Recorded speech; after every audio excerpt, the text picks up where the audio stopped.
నమస్తే, welcome to I dream. నేను మీ మాధురి. ప్రకృతి విపత్తులను ఎవరైనా అడ్డుకోగలరా అని ఎవరైనా ప్రశ్నిస్తే ఇదేం పిచ్చి ప్రశ్న అంటారు. కానీ ఉత్తర కొరియా నియంత కిమ్ జోంగ్ ఉన్ మాత్రం తాను ఆదేశించాక అన్ని జరగాల్సిందే అంటారు. కాదని ఎవరైనా నిర్లక్ష్యం చేస్తే ఏకంగా మరణశిక్ష ఎదుర్కోవాల్సిందే. తాజాగా ఉత్తర కొరియాలో వరదల్ని ఎదుర్కోవడంలో విఫలమయ్యారని ఏకంగా 30 మంది ప్రభుత్వ అధికారులకు మరణశిక్ష విధించాడు కిమ్ జోంగ్ ఉన్. తన ముందు ఎవరైనా తోకాడిస్తే ఎవరికైనా ఇదే గతి పడుతుందని అధికారులకు మరణ శిక్షలు విధించి అందరినీ హెచ్చరించారు.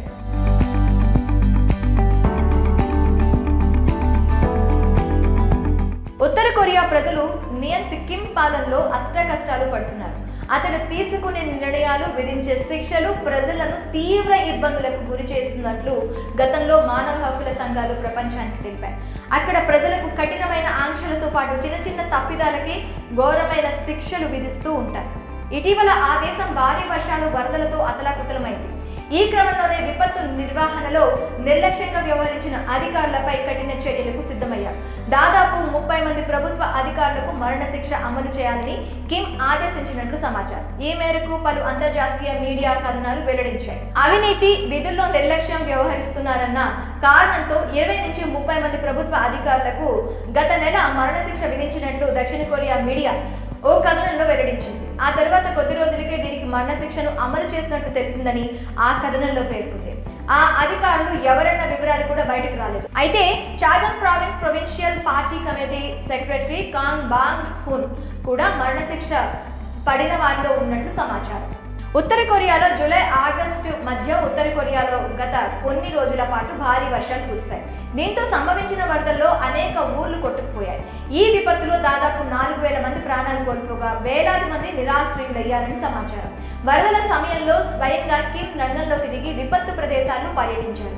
మోకాలు లోతు నీటిలో కిమ్ కార్ డ్రైవ్ చేసుకుంటూ వెళ్లడం, బోట్లో వెళ్లి సహాయక చర్యలను పర్యవేక్షించిన ఫోటోలు సోషల్ మీడియాలో వైరల్ అయ్యాయి. కిమ్ రాజ్యంలో ఎవరైనా నిబంధనలు ఉల్లంఘిస్తే శిక్షలు చాలా కఠినంగా ఉంటాయి. వాళ్ళు ఎంత పెద్ద అధికారులైనా కిమ్ జోంగ్ ఉన్ ఆదేశిస్తే జీ హుజూర్ అనాల్సిందే. 2019లో అప్పటి అమెరికా అధ్యక్షుడు డొనాల్డ్ ట్రంప్ తో కిమ్ జరిపిన చర్చలను సరిగా సమన్వయం చేయనందుకు గాను కొరియా ఆనూల్ రాయబారి కిమ్ హుక్ చోల్ కు మరణదండన అమలు చేశారు. కిమ్ నియంత్రణత్వ కథలు వింటే ఎవరికైనా ఆశ్చర్యం వేయక మానదు.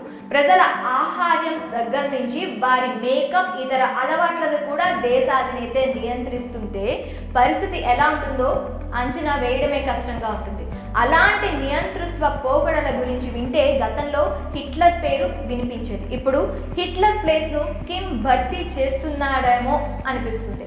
తాజాగా ఉత్తర కొరియా మహిళలు పోనీటైల్ వేసుకోవద్దని కూడా కిమ్ ఆదేశాలు జారీ చేశాడు. కష్టపడి జడ వేసుకునే వెసులుబాటు లేని కొందరు మహిళలు పోనీటైల్తో ఆఫీసులకు, కాలేజీలకు వెళ్ళిపోతుంటారు. అలా మహిళలు పోనీటైల్ వేసుకోవడంపై కిమ్ జోంగ్ నిషేధం విధించాడు. కిమ్ జోంగ్ ఆదేశించిన తరువాత కూడా ఎవరైనా ఆ నిబంధనను అతిక్రమించి పోనీటైల్తో కనిపిస్తే శిక్షలు కూడా కఠినంగానే విధిస్తున్నారు. ఎవరైనా పోనీటైల్ వేసుకొని కనిపిస్తే ముందు వారికి పూర్తిగా గుండు గీసేస్తారు. ఆ తర్వాత ఆ వ్యక్తికి 6 నెలలు జైలు శిక్ష విధిస్తారు.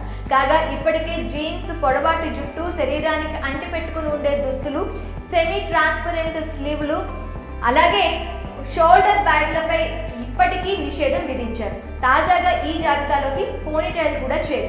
కొన్నాళ్ల క్రితం కిమ్ తీసుకున్న నిర్ణయం ప్రపంచవ్యాప్తంగా చర్చనీయాంశంగా మారింది. ఉత్తర కొరియాకు శత్రుదేశమైన దక్షిణ కొరియా వీడియోలు చూసినందుకు గత 3 ఏళ్లలో 7గురికి అధ్యక్షుడు కిమ్ జోంగ్ ఉన్ ఉరిశిక్ష విధించాడు.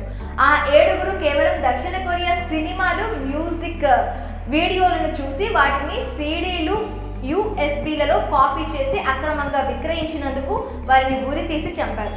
శత్రుదేశమైన దక్షిణ కొరియా పట్ల తమ దేశ వాసులకు ఎవరికీ సానుభూతి ఉండకూడదంటూ ఉత్తర కొరియా అధ్యక్షుడు కిమ్ జోంగ్ ఉన్ గతంలో పలుమార్లు తన ప్రసంగాలలో చెప్పాడు. తాజాగా తన తండ్రి 10వ వర్ధంతి సందర్భంగా 11 రోజుల పాటు దేశ ప్రజలు నవ్వడం, మద్యం తాగడం, షాపింగ్ చేయడం, పుట్టినరోజు జరుపుకోవడం వంటివి నిషేధించి తనలోని సైకోనియంత చేష్టలను ప్రపంచానికి చూపించాడు కిమ్ జోంగ్ ఉన్.